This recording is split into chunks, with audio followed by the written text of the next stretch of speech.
जी नमस्कार। सोमनाथ मराठे transport committee अध्यक्ष सूरत महानगरपालिका। गत रोज सूरत महानगरपालिकाની સામાન્ય સભા મળી હતી।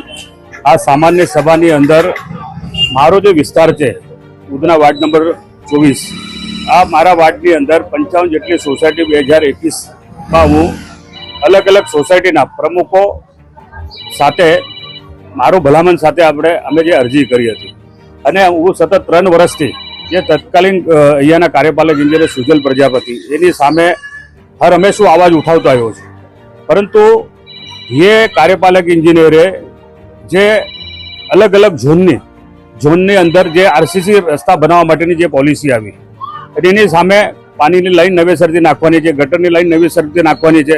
અમે 55 સોસાયટી એવી રીતે મૂકી હતી। 55માંથી 10 સોસાયટીના અમારા આરસીસી રસ્તા બની ગયા, પરંતુ ત્યાં પાણીની જ લાઈન બદલાઈ અને ગટરનો મેન્ટેનન્સ થયો।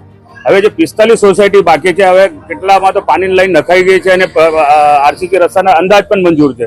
હવે ગટર લાઈનની જે વાત છે, ગટર લાઈન નવેસરથી નાખવા માટેની વાત છે।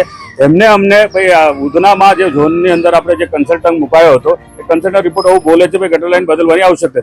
આ ગટરો 30 વર્ષ જૂની છે, તો બાજુના ઝોનમાં સેન્ટ્રલ ઝોન હોય કે લિંબાયત ઝોનમાં એની અંદર નવેસરથી આરસીસી રસ્તા બનાવ ત્યારે ગટર લાઈન નવી નાખાશે, તો આ કેવી રીતે મતલબ બેવડી પોલિસી છે અને એના કન્સલ્ટન્ટ અલગ અલગ કેવી રીતે હોઈ શકે છે?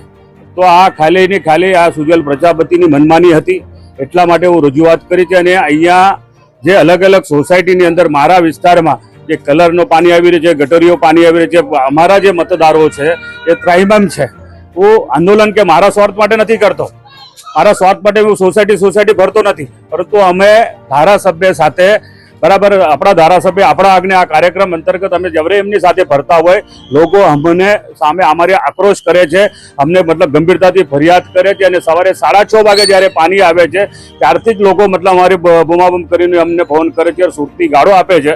તો અમે ક્યાંક અમને બેલેન્સ થવું પડે છે, અમારો આક્રોશને કોઈ ધ્યાને લેતો નથી, એટલે હું આ ગંભીરતાથી રજૂઆત કરી છે। આવા અધિકારી સામે સખ્તમાં સખ્ત પગલાં લેવાય, આ અલગ અલગ નીતિ કેમ એની પણ તપાસ થાય અને અમારો જે સમસ્યા છે આ સમસ્યાનો નિકાલ નહીં થશે, અધિકારી પર પગલાં નહીં થશે તો મારે ના છૂટકે હજુ ઉગ્રતાથી મતલબ વાત કરવી પડશે અને આ સમસ્યા માટે લડવું પડશે।